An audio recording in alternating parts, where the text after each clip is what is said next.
Sri Krishna sir.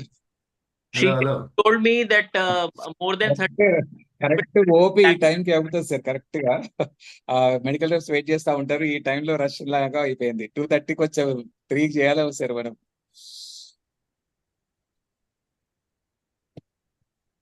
Shall we start Namaste everyone and welcome to the next series of Pac-Man. I hand it over to Dr. Pawan to please take it forward. Over to you, Pawan. Yeah, thank you, RSV. Thank you so much for that, help, technical help. So welcome, dear delegates, for the Pac-Man series, the very popular one with more than 2,500 delegates in the WhatsApp groups and also everywhere across the country. So Pac-Man, as we all know, that is the abbreviation for Pediatric Acute Care Management Series, which is being supported by Royal College of Physicians, Australia. So at the end, we are going to get the certification from them. So the lead coordinator for this program, Dr. Sri Krishna Surampudi, head of the department from Apollo Medical College and Hospital, and the director, the clinical course director, Dr. Nitin Chawla sir. So he's the chief of pediatrics from Kings Cuddles, Gachibowli. So he is the founder. I'm the co-founder along with Dr. Sri Krishna sir for this Pac-Man series, which has created ripples across the country, that I can say, with us seeing the number of delegates who are attending this. So thank you so much. And now I invite our dynamic president, Dr. Sugnakar sir, from Indian Academy of Pediatric Twin Cities branch, to give his welcome remarks and hand over to the lead coordinator, Dr. Sri Krishna sir. Dr. Sugnakar sir. Good afternoon. Good afternoon, Pawan. Good afternoon, all the delegates. Welcome to this Pac-Man series. Today's topic is ABG analysis. Today's faculty, two guest faculties are there, Dr. Raghupati and Dr. Anjul Dayal, who are well known for the in the field of intensive care. Hope this program will be very useful, and this will continue towards the end of the year to get the full-fledged certificate. Thank you. Yes, sir. Yes, thank you, sir. Over to the lead coordinator, Dr. Sri Krishna sir, head of the department, Apollo Medical College. Good afternoon, everyone. Without wasting much time, we will start it. And all the introduction already given, and the number of delegates, that is 2,500 and plus, that itself speaks everything, the content of it. And my special thanks to the speakers and chairperson, Dr. Raghupati and Anjul, for accepting immediately whenever we asked them. And definitely it is going to be a very, very useful session. You can start now. Yeah, I'll start my screen share, sir. Yeah.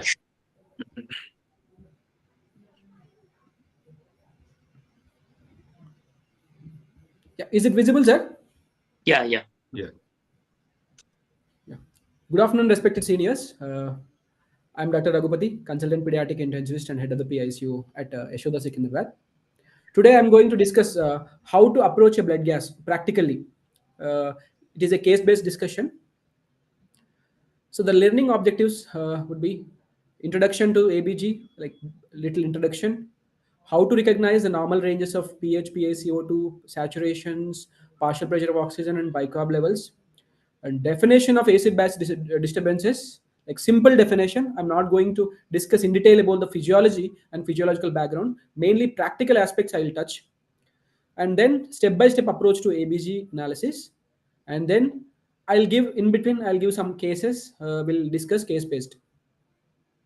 So whenever we see ABG, most of the times, like especially junior consultants, they have a habit to directly jump to the conclusion, like this is a looks like metabolic alkalosis, but ideally what we should do is like first check the background of the patient. One, history, what is the diagnosis, why we did the ABG, what are the drugs the patient is on, and what are the fluids the patient is receiving, because some drugs and some fluids will alter the blood gas values. And the lab values also you should have with you. Input output chart, settings on ventilator will affect our ventilatory and CO2 parameters. So with background you should start the interpretation of ABG. Then you will interpret step by step, will interpret metabolic and respiratory abnormalities first, then oxygenation, how is it. Then sometimes in sick cases we assess ABG and VBG together. So if you have a good ABG analyzer, we get extra info like lactates, electrolytes. Especially when we do regular calibration, we can rely on these values. So lactates, electrolytes, creatinine, blood sugar, and few ABG machines, they will have coaximetry also with it. Coaximetry is so where we'll get the value of different types of hemoglobin and different values of this we will see. So then after interpreting, then you have to take an action. Some action will take, whether you are giving some medicine, you are correcting the metabolic problem, whether you are correcting ventilation or oxygenation issues, whether you are going to correct the rise in lactate by giving fluids or something. So action what you are going to take. Then for plan the follow-up thing, what you are going to do, when are you going to repeat the ABG, what is the follow-up plan. So that's how we should go step by step when you say a ABG. So the arterial blood gas, mainly we do to determine the oxygenation and ventilation status and to determine the acid base status. So when is an ABG required? Mainly to establish a diagnosis, then to assess the illness severity, especially when we monitor the trend, when we see it as a serial value, and to guide and monitor the treatment response. So ABG, basically we see few values, mainly pH, PaCO2. pH is a PaCO2 means like this everybody know, but for junior sake, like partial pressure of CO2 in the arterial bed, partial pressure of the CO2 in the arterial bed, and then bicarbonate value, then saturations we see. So among these, pH, PaCO2, PaO2 are measured values. These are directly measured. Whereas bicarbonate and saturation, these are derived values calculated from the other. So by looking at pH, PaCO2 and bicarb, we decide about acid-base status. By looking at PaCO2, we will come to know the ventilation, how is the ventilation going on. And by looking at oxygenation status, like by looking at PaO2 and saturations, we will see how the oxygenation is. So we should remember the normal values. So normally the pH range is 7.35 to 7.45, but for interpretation sake, we keep it simple. pH 7.4 is normal, less than 7.4 is acidemia, more than 7.4 is alkalemia. For interpretation sake, PCO2 normal value we take as 40, but normal range is 35 to 45. PaO2 100, bicarb 24, but the range is 22 to 26. For interpretation, we say take single values, especially bicarb, pH, and PaCO2. So we'll see how to go step by step. So first step is consider the clinical setting. So anticipate the disorder. Why we are doing the ABG? What is the background of the patient? If you have background labs like electrolytes to calculate the anion gap. So keep everything in mind. So before starting to analyze. So second step, to look at the pH. If the pH is less than 7.4, it is acidemia. If it is more than 7.4, it is alkalemia. So if pH is 7.4, it may be normal. It may be mixed disorder which resulted in normalizing pH, or sometimes compensated disorder. Okay, that we will discuss step by step.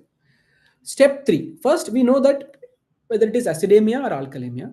So what is responsible for acidemia or alkalemia? What is the main factor which is bringing about this pH change? Whether it is CO2 which is bringing about the pH change, whether it is bicarbonate which is bringing about the CO2, bringing about the pH change. So if PCO2 causes acidemia or alkalemia, okay, it is called respiratory disorders. So if bicarb change is primarily responsible for the pH change, it is metabolic disturbance. So normally, as we all know that CO2 is an acid with a normal range of 35 to 45. Bicarbonate is a base with a normal range of 22 to 26. So if bicarb is less, it will result in acidosis. If bicarb is more, it will result in alkalosis. The normal value for interpretation sake, we take single value 24 as normal for bicarb. PCO2 less than 40, we call it as alkalosis. More than 40 is acidosis. So what is the relation between pH and bicarb and pH and CO2? We will see. So whenever there is increase in the bicarb, there is increase in the pH because it is a base. Okay, it results in alkalosis. Whenever there is decrease in bicarb, it will result in decrease in the pH, that is called acidosis. We see most of the cases in sick cases, they will have metabolic acidosis. So metabolic disturbances, they will follow elevator effect. That means like both will move in same direction. pH, if the bicarb is low, pH will also go down. If the bicarb is high, pH will go up. Okay, so they both will move in same direction. But if there is a respiratory disturbance, there is a disturbance in PaCO2. So increase in CO2 because it is in the denominator. So it will cause acidosis, fall in pH. Increase in CO2 will cause fall in pH, acidosis. Decrease in CO2 will cause alkalosis. This is a basic thing. Respiratory disturbances, they will follow the seesaw effect. So CO2 fall will result in pH, increase in pH. CO2, more CO2 will cause fall in pH. Okay, this is simple way. So most of the seniors and those who are used to it, it looks simple, but for those who are junior consultants and postgraduates, this diagram will help. So some examples I'll show. There is one child, 5 years old child, presented to the ER with severe weakness. The blood gas done showed pH of 7.2, PaCO2 60, and bicarb is 26. So here, if you see, it is definitely, if you look at the pH, step 1, if you look at the pH, it is acidemia. Okay, what is the culprit for this change, whether it is CO2 or bicarb? So if you look, CO2 is going up. It will, because CO2 is acid, it should make pH less. That's why the CO2 is the culprit here. If you see bicarbonate is 26. So normal value is 24. If the bicarb is going up, pH should go up, but it is going down. That means the primary disease which is responsible for the pH change is respiratory or PaCO2. So there is a rise in CO2 value which brought the change in pH. So as we discussed, PaCO2 and pH will follow the seesaw effects. That's why there is a PaCO2 rise resulted in pH fall. So it is a respiratory acidosis. Another child, 5 years old child, presented to the ER with shock. pH is of 7.2, PaCO2 25, bicarb 10. So if you see here, so first step is pH. pH is 7.2. It is definitely less than 7.4. It is acidemia.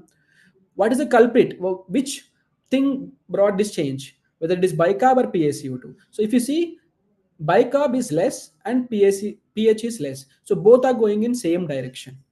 That means the bicarb is the contributing factor for the pH change here. So CO2 is going down, but the pH should go up if the PaCO2 is the culprit in this case. But because the PaCO2 is falling for the compensation, which we will discuss later. So the main culprit here for the change in the pH is bicarb. So it is called metabolic acidosis. So another child, 5 years old, asthmatic child, present with distress to the ER.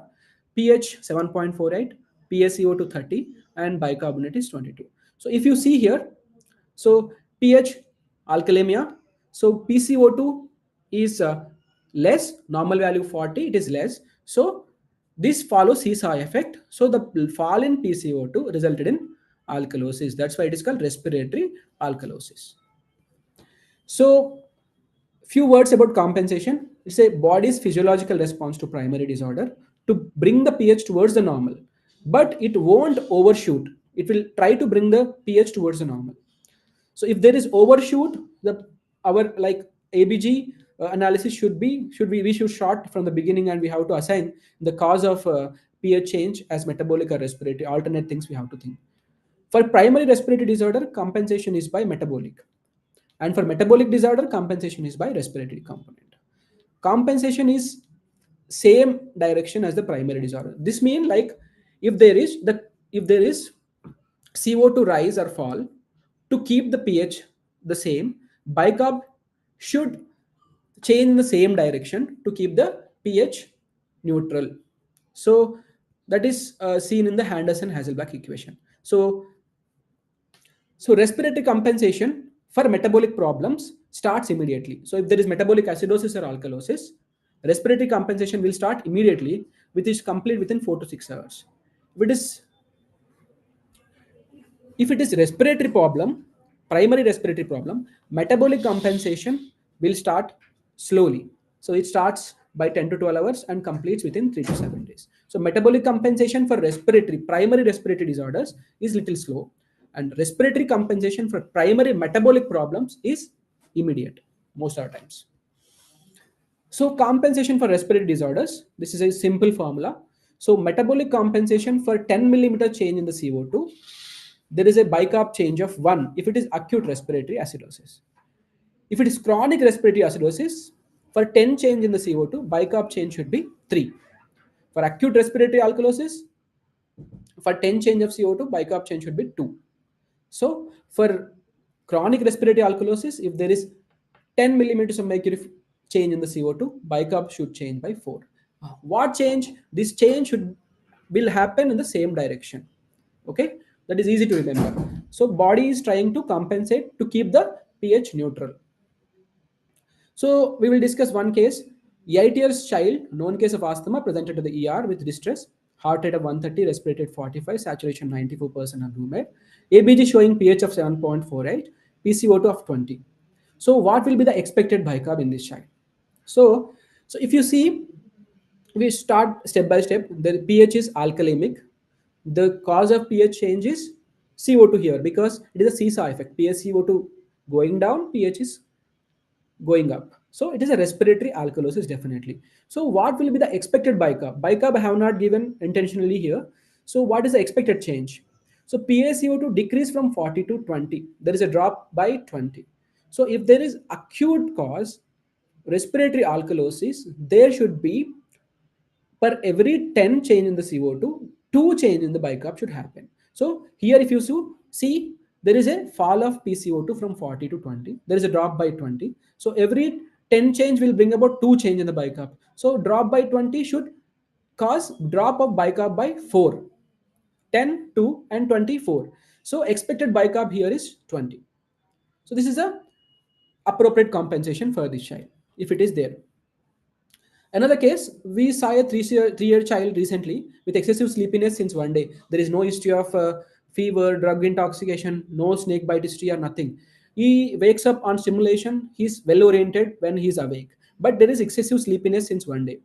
His father is a doctor, so he got the child here. When we did ABG, pH is 7.46, PaCO2 20, bicarbonate is 20, oxygenation is okay, 90% on room air. So we go step by step. It is a alkalemia. The contributing factor for the pH change is PaCO2 here because there is a fall in PaCO2. There is a seesaw effect of rise in pH. So it is a respiratory alkalosis.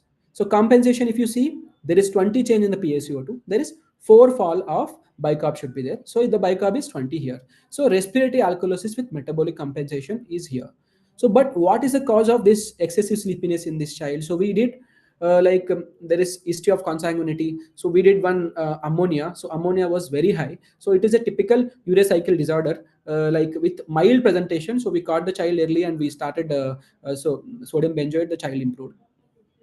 Next, 2-year child admitted with status epilepticus. We usually come across this type of situation in ICUs. So any child on ventilator with sudden rise in the PaCO2. So initially the ABG was okay. Once we started ventilator, the pH became 7.1, PaCO2 90. Initial ABG was normal. Here pH is 7.1, suddenly PaCO2 rose to 90, oxygenation 72, PaO2 72, bicarbonate 22 and FiO2 of 45%. So if you go step by step, it is a definitely acidemia. The culprit here is CO2. It is a respiratory acidosis. Compensation, if you see, for 50 change, like here PaCO2 normal value we take is a 40. So there is a 50 change. For 50 change of acute respiratory acidosis, there should be 5 change in the bicarb. So it is not there. Bicarb should increase by 5 actually. From 24, it should become 29 to 30 at least. But here bicarb is less. So here there is a mixed disorder because PaCO2 and bicarb should go in same direction if it is a real compensation. If they are going in opposite direction, there we have to think of mixed disorder. So here there is respiratory acidosis as a primary disorder, and apart from that there is a metabolic acidosis also, possibly because of dehydration or some increased seizure activity and all. With PF ratio of 160, there is a definitely hypoxemia is there. So if you see any child on venti with acute CO2 retention, so we should think of, first of all, we have to think of hypoventilation. So tube blocks, bronchospasms, low tidal volume because of any cause like circuit issue or AT leak. We have to think of these things. Then rare causes like malignant hypothermia, especially post-op cases, we see these cases if there is inhalation anesthesia or something is given. So, or sometimes increased production due to fever and seizures can cause CO2, high CO2, but it is not that much. ARDS or diffusion problems can also cause CO2 retention, but CO2 is a easily diffusible gas. So diffusion problems usually won't cause sudden rise and that much rise in the CO2. So when you see a respiratory acidosis case, we follow this way. Then compensation for primary metabolic problem. So metabolic acidosis, if it is there, for every decrease in bicarb by 1, PCO2 should decrease by 1 to 1.5. For metabolic alkalosis, for every increase in bicarb by 1, PaCO2 will increase by 0.5 to 1. This is a shortcut. So there is a formula which is given in Nelson's, like if there is a metabolic acidosis, we can calculate the compensation using Winter's formula based on the actual PaCO2, how much you are expecting the PaCO2. If you know the actual bicarb multiplied by 1.5 plus 8 is the expected compensation for that metabolic problem. The range can be plus or minus 2 after calculating with the Winter's formula. For metabolic alkalosis, for every increase in every 1 increase or a 10 increase in the PaCO2 above 40, okay, so there should be 7 change in the bicarb, okay, to simplify the formula. Okay, so this is a simplified table to calculate the compensations. So metabolic acidosis, for 1 change in the bicarb, 1 fall in the bicarb, CO2 should fall by 1 to 1.5, or you can use the Winter's formula 1.5 into actual bicarb based on the actual bicarb or change in the bicarb. Change in the bicarb by 1 will bring about change in the CO2 by 1. Or if you go by actual bicarb multiplied by 1.5 plus 8 should be the change in the CO2. So there is a limit for every compensation. So CO2 cannot go less than 10. Only in rare cases it will go, but it won't go, compensation won't go below 10. So next, metabolic alkalosis, if it is there, bicarb, every 1 change in the bicarb will cause 1 change in the CO2 roughly. Upper limit for CO2 change is 60 here. For respiratory acidosis, 10 change in the CO2 will bring about 1 change in the bicarb in the same direction. For acute respiratory acidosis. For chronic, every 10 change in the CO2, every 10 rise in the CO2 will cause 3 to 3.5 rise in the bicarb. There is a limit for rise in the bicarb. There is a limit. So bicarb cannot rise above 35 to 40. Then for acute respiratory alkalosis, for every 10 decrease in the bicarb, there is 2 decrease in the bicarb. For chronic, every 10 CO2 decrease will result in 4 decrease in the bicarb if there is appropriate compensation. So another child, 15 days old, newborn, admitted with history of repeated vomiting. ABG is like 7.5 pH, PCO2 48, bicarb of 34. So we go step by step. First step is like it is a alkalemia. So the culprit here is not CO2 because CO2 is going up and pH is also going up. So the CO2 is not the culprit here. The bicarb is the culprit. Bicarb has elevator effect. So if the bicarb is going up, CO2 pH should go up. So it is fitting. The culprit here is bicarbonate. So here it is a metabolic alkalosis. Okay. For the compensation we calculate, simply we can calculate by 1:1 ratio, like for every here normal bicarb 24, here the bicarbonate is 34, here the change is 10. So for 10 change, PCO2 change should happen by 10. Okay. So like that we can easily calculate. So here 10 change in the bicarb is there. For that 10 change in the PCO2 should happen in the same direction. So compensation will always happen in the same direction. So here almost the change is 10, roughly 8. So the compensation is appropriate here. If you use the formula also, the same thing will come. Okay. So if you use a simple value like 1 change will bring about 1 change in the PCO2. That way also it is a compensated metabolic alkalosis. So there are certain limits as I discussed. So metabolic acidosis, if it is there, PaCO2 will compensate till a limit, but it cannot go less than 10, except in few rare cases like DKA. So metabolic alkalosis, if it is there, PaCO2 can reach up to 60 to compensate for the metabolic alkalosis. Respiratory acidosis, if it is a primary problem, So bicarb can reach maximum up to 40 to compensate, but it cannot go up. So if it is respiratory alkalosis, bicarb can go down till 10. It cannot go down further. So these are the limits for compensation. So in rules of compensation of either respiratory or metabolic disorders occurs in the same direction as primary event. In compensated states, the PCO2 and bicarb have matching arrows. They go in same direction. So here we should not get confused. When we talk about compensation, the PCO2 and bicarb will always move in the same direction. When we talk about the culprit for the pH change, PCO2 and pH will move in opposite direction. Bicarb and pH will move in same direction. So when we talk about pH change, it is different. When we talk about compensation, the PCO2 and bicarb should always move in the same direction. Okay. So compensation brings pH to near normal but never overshoots. So now how to identify mixed disorders? So like primary metabolic acidosis. So one child with bicarb was 10. So predictor respiratory compensation should be 23 if you calculate by the formula. So but actual in this, if a patient has 35, then we have to think of secondary disorder or mixed disorder if the compensation is not appropriate. So we'll think of additional disorders when we see the compensation is not appropriate or less than or more than the appropriate. So if actual PaCO2 is more than expected, additional respiratory acidosis we'll think of. If actual PaCO2 is less than expected in case of in metabolic issues, additional respiratory alkalosis we will think of. If actual bicarb is less than expected, we have to think of additional metabolic acidosis in respiratory problems. In the background of respiratory problems, if the actual bicarb is more than expected, that is more than 35 to 40, we have to think of metabolic alkalosis directly without calculating any delta ratio and all complicated things. So we can simply go through this. One more case, 10 years male child present with high blood sugar and fast breathing. It is obvious DKA child with acidotic breathing. pH of 7.2, PaCO2 30, bicarb 4. If you see superficially, you will think of like this is a metabolic acidosis and leave it. But if you go step by step, so pH change, acidemia, the change is brought by bicarb because bicarb and pH are going in same direction. So the culprit here is bicarb. It is a metabolic acidosis. Now calculate the compensation.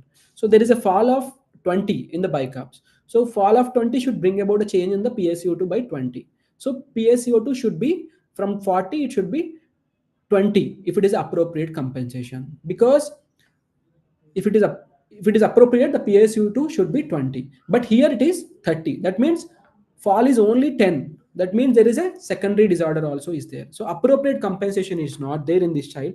That's why we are thinking of secondary disorders. Probably here it is metabolic acidosis with respiratory acidosis, because expected fall in the PaCO2 is not there. There is a shortcut here.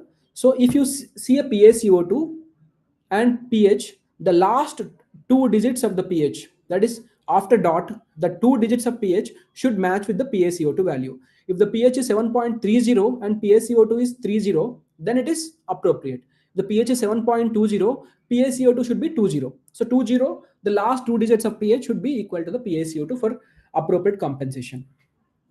So when will you think of mixed disorders? Absence of compensation, excessive compensation, respiratory assistance if the patient is on long-standing problems like renal or pulmonary issues, we'll think of mixed disorders. Or if the child is on drugs like diuretics, we will think of metabolic alkalosis in the background. So if you have metabolic acidosis, this is about rough idea about how to read acid-base status. Then if you find some metabolic acidosis, then we will calculate anion gap. So not if in case of respiratory acidosis or respiratory alkalosis or metabolic alkalosis. Only if you have metabolic acidosis, we calculate anion gap. So this is a gap, difference in unmeasured anions and cations. It is usually measured from the difference in the measured cations and anions. So usually sodium minus chloride plus bicarb is anion gap. Normally is 12 plus or minus 2. So if the anion gap is high, more than 14, so we think of few disorders. This is basic thing. So mud piles or Q dimples we remember. So it is methanol, uremia, DKA, common things like lactic acidosis, sometimes ethylene glycol poisoning, salicylate poisoning will result in high anion gap metabolic acidosis. If the anion gap is normal, we'll think of common things like diarrhea, renal tubular disorders, or sometimes before coming to our hospital. Other causes are like ureterosigmoidostomy, endocrine disorders, carbonic anhydrase inhibitors, ammonium chloride ingestion. So these things will cause normal anion gap acidosis.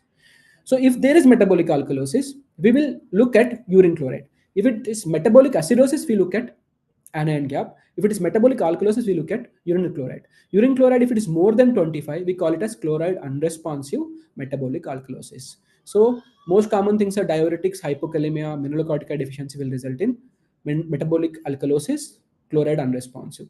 For this, we have to treat the underlying cause. So another is if the urine chloride is less than 20, the chloride responsivities. So because the kidney is conserving the chloride, so here they will respond very well to saline. So normal saline fluid resuscitation. So then step 7 is assess oxygenation and ventilation. So oxygenation especially. Look at the effectiveness of oxygenation. There is a rough formula. If you keep the patient on certain FiO2, so we should expect certain change in the PaO2. That the ratio is like 1:5. So if FiO2 is 30, you should see PaO2 of 150. If FiO2 is 50, you will see a PaO2 of at least 250.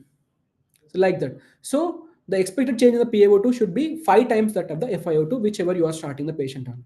If the PaO2 is not expected, like it is hypoxemia. So this is a simple way of calculating PF ratio. So 5 times it should be. If there is only low PaO2, we think of type 1 hypoxia and type 1 respiratory failure. Type 2 respiratory failure, we see if there is rise in the PaCO2 and fall in the oxygenation. So for ventilated patients, better calculate oxygenation index rather than PF ratio because it is more reliable. It will take into consideration the mean airway pressure. So the formula is mean airway pressure into FiO2 divided by partial pressure of oxygen, which we get it from ABG. So normally, previously there was mild, moderate, and severe ARDS classification. Now they made it simple, mild to moderate. They clubbed and they made it mild to moderate PARDS and severe PARDS. Only 2 categories. So if the oxygenation index is 4 to 16, it is mild to moderate. If it is more than 16, it is severe ARDS. So golden rules of ABG analysis: if ABG does not relate with the clinical condition, don't act on it. ABG does not inform about etiology of disorder. ABG analysis should guide treatment, not govern it. So few more examples I'll take.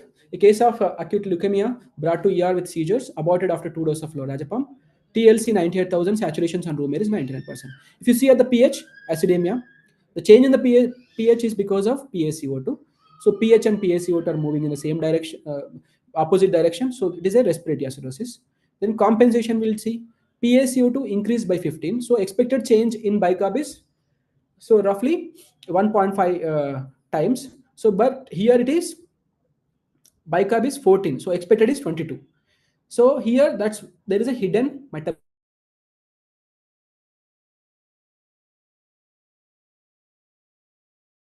See, if you see the saturation looks normal, but partial fraction of oxygen is 39 only. Here there is a severe hypoxemia. It can be real hypoxia or pseudo hypoxia because of rise in the CO2.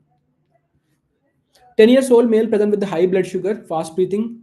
His blood gas is pH 7.1, PCO2 30, bicarb 4. This example we already discussed. So we go step by step like we saw before.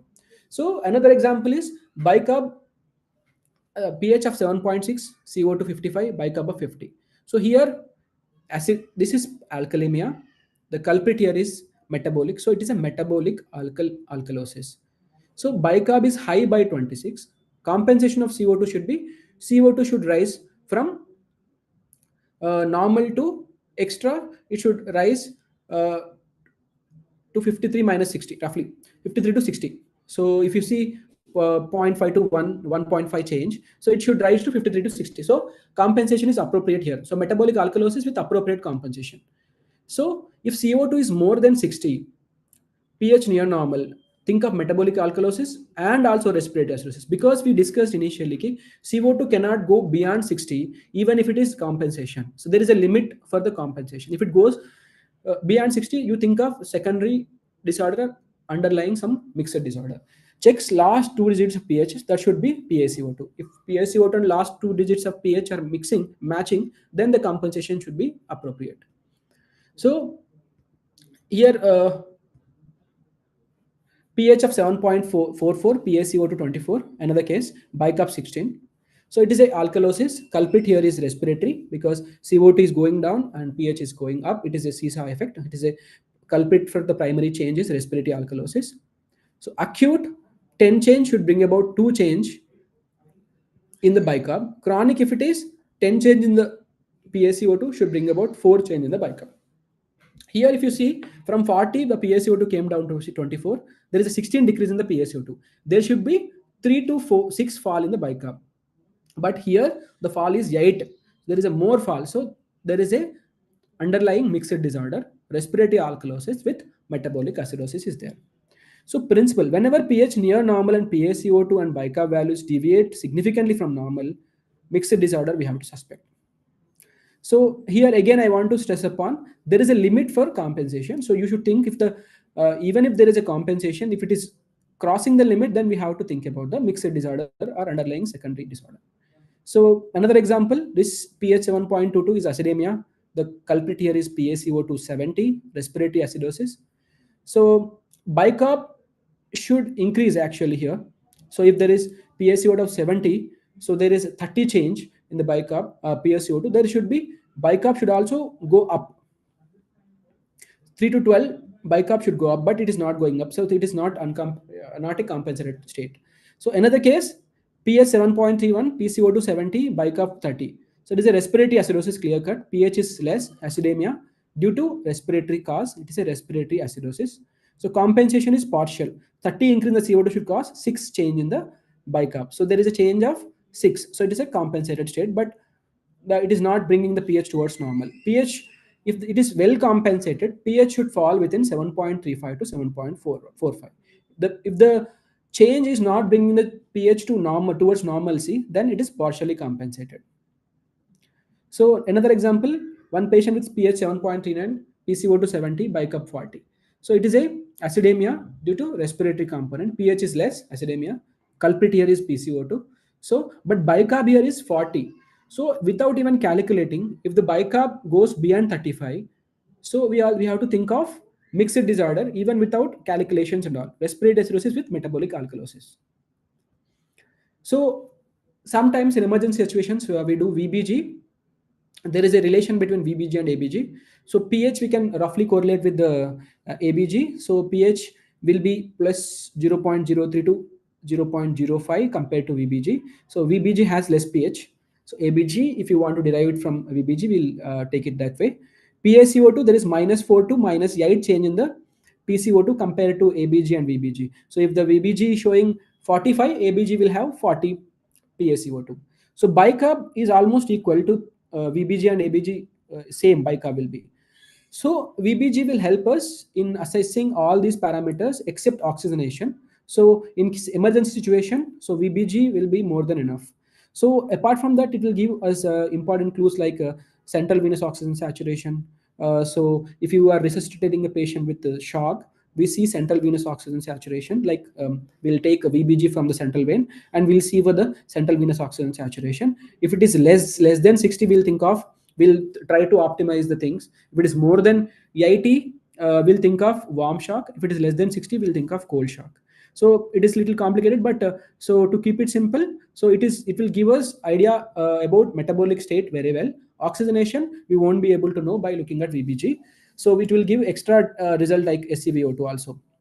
So hypoxemic patients and those with shock get an arterial blood gas preferably. Venous blood gas can be used for pH and screening for hypercapnia, lactate. So bicarb correlates well between ABG and VBG, but oxygenation it won't. So another last case, 3 years old kid with bluish discoloration came to our OPD a few days back. Saturations were 85%. Blood gas was showing acidosis, and we did co-oximetry, which gave us clue. So in co-oximetry, we saw the methemoglobin level of 40% in this child. So it was like because our blood gas machine has this co-oximetry, so we could be able to diagnose it on point of care only. So take home message, before getting stuck into the details of the analysis, it's important to look at the patient's current clinical state. So you always correlate with the clinical state. ABG analysis is only one part of the patient assessment. You look at the like we go as per the PALS assessment. We see the like A, B, C, D, E, and then only we'll decide what is the background of the patient, correlate with the labs, correlate with the ventilator settings, and all. The real value of an ABG comes from its ability to provide a near immediate reflection of the physiology of your patients, allowing you to recognize and treat physiology more rapidly. Thank you. Thank you, sir. Thank you so much. That's a very nice and elaborative talk on ABG. Thank you, sir. Yeah. Over to Anjul, sir. I would like to thank Anjul, sir. So most of the scenarios I got help from sir. He last moment he helped me with the PPT. Thank you so much, sir. You're welcome. Anjul sir is always a rescue master like that. Thank you, sir. Thank you. Thank you. Raghu, you can stop sharing your screen. Yeah, sir. Yeah, so it was a very good presentation. I think very elaborative. Takes actually a long time, lot of effort to do this ABG. It's very good. I think you have covered most of the points. Just 2 to 3 points I just wanted to make over there. One was that, whenever we talk about the compensation, remember we are talking about a compensation in a child who's breathing spontaneously and where the kidneys are working optimally. If a child is on a ventilator, then you will not get a compensation, because when you are holding the ventilation on your hand, the child cannot breathe over the ventilator or cannot retain the PCO2. So respiratory compensation doesn't occur on a ventilated child. True, sir. Similarly, if the child is having a renal disease, the metabolic compensation, will not occur, because the bicarb might be washed out or might be retained because of the AKI there. And True, as I said, very important point is that ABG is just a piece of paper. If it is not correlating with what you expect, please do not act on that ABG. There can be so many things which can go wrong. An air bubble inside the ABG. If ABG has taken a long time for it to reach the ABG machine, there is too much of heparin inside the syringe that you have collected. So all these things are going to skew your values. So always correlate it with your clinical condition. And as you said, it will never give you the etiology, why it is happening. And please do not treat your compensatory mechanisms. Always treat your primary disorder. That's very important. So I think otherwise you have covered all the point. Very well done, Raghupati. Congratulations. Thank you, sir. Thank you. Over to you, Pawan.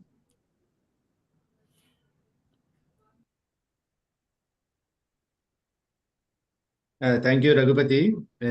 It's ABG cannot be discussed in half an hour. That's the first thing. And it is as complex as an intensivist phase also.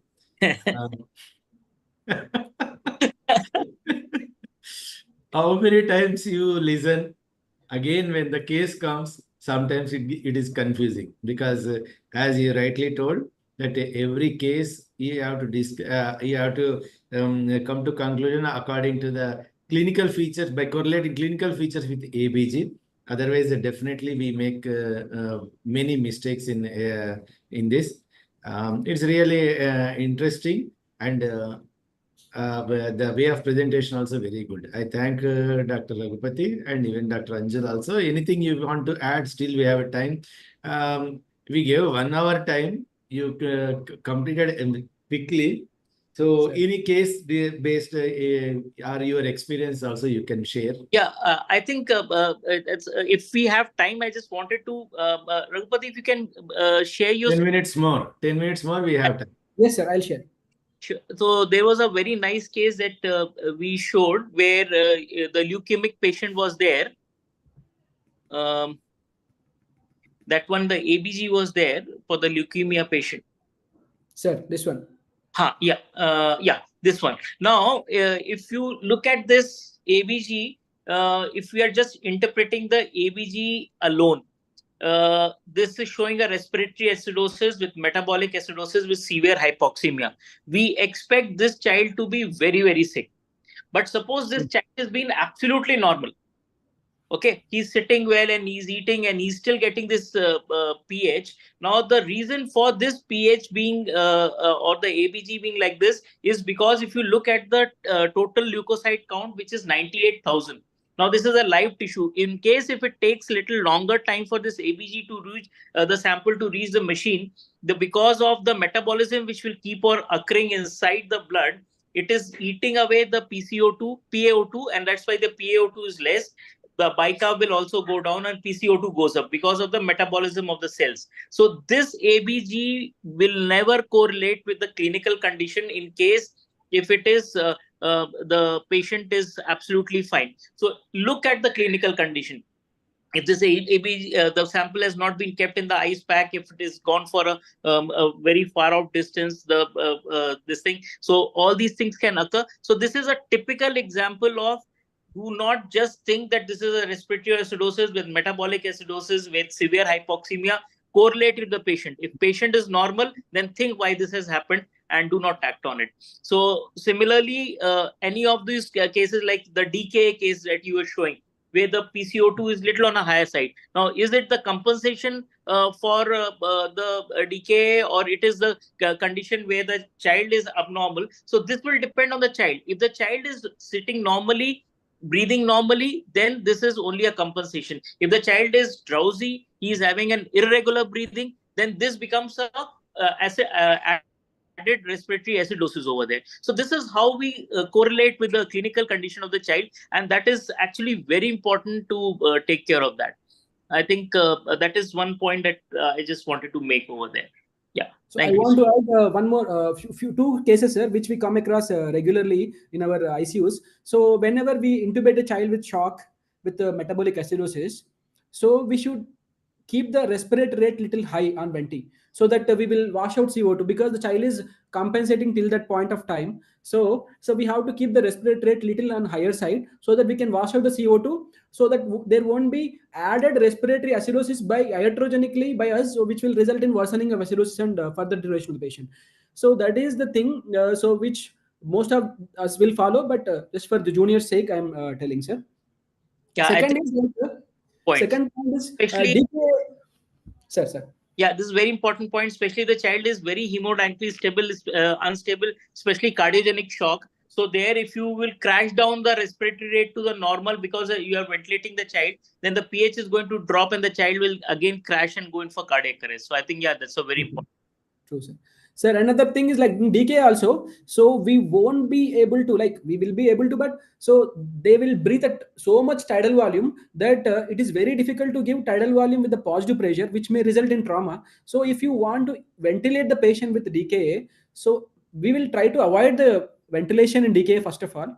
So if you want to ventilate the patient with DKA, better like we secure the airway and keep the tidal volumes on the higher side, or we let the patient breathe and we correct the cerebral edema. So this is one practical point we see, because we won't be able to generate so much tidal volume without causing ventilator-induced lung injury. Really nice points. Actually, I would like to tell my experience. When we were PGs in Nilofer Hospital, we were not having any facility like ABG. We used to wonder why the child is deteriorating, why we have done everything, but still they are deteriorating. Later, when we started using ABG, then I came to know what are the actual things happening inside the body, even though outside only similar, either child is completely looking normal or child is deteriorating. Only two things we could able to come to conclusion, whereas by looking at the ABG, it is really opened up even my care towards the patient, a sick patient. But on the whole, the golden rule of PALS is always treat the patient, not the investigation. This always holds correct.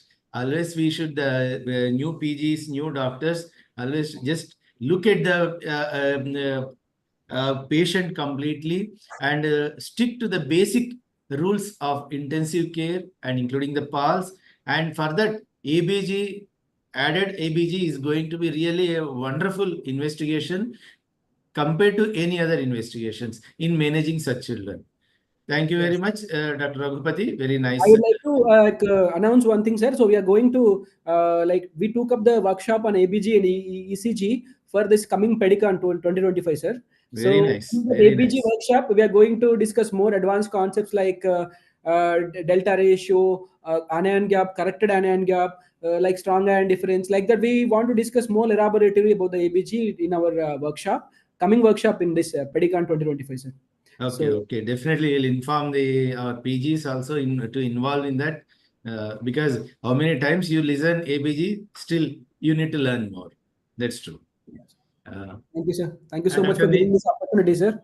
Yes, yes. Anything, Dr. Anjal, you want to say? No, I think that's all. Yeah. Thank you very much. Thank you, Shri Krishna, for the And opportunity. I request both of you, because this is delivered in the YouTube, and where almost 2,500 people are seeing it, and they have an access of WhatsApp actually, and they must be having some doubts. So these doubts will be, we request you to clear in next 1 week. So we'll include you, both of you, for a week only in WhatsApp groups. So whatever answers you take some time in a day, and just go through the questions, and if at all anything is there you need to give explanation, please give for it. Please tolerate for 1 more week this group PAT series. And over to Dr. Nitin, who is the main hand behind all these arrangements.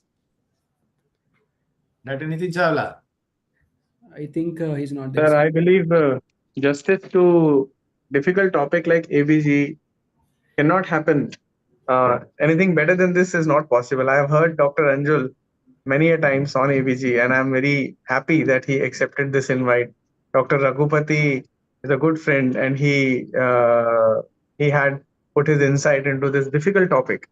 And like all of you have said, and we all as intensivists believe that every case is different, every case is challenging, and is teaching every time. I think more cannot be added to this topic. More can only be added with more cases. And we will keep the group open for discussion on ABGs. And I'm very sure with wisdom of Shri Krishna sir, with help of all the specialists, many clinicians, many participants will learn a lot from all this. Thank you, sir. Thank you. Thank you, Shri Krishna sir. Thank you, Anjul sir. Thank you, Raghupati sir.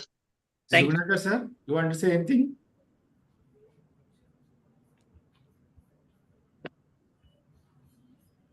Hello, sir. Sugunakar sir, I think. Sugunakar sir, are you there, sir? Or Pawan, you want to close down? No, sir. Close it, sir. Hmm? Can- Yeah. Thank you, sir. Yeah. Thank you. Thank you very much. Thank Thank you, one and all. Thank you.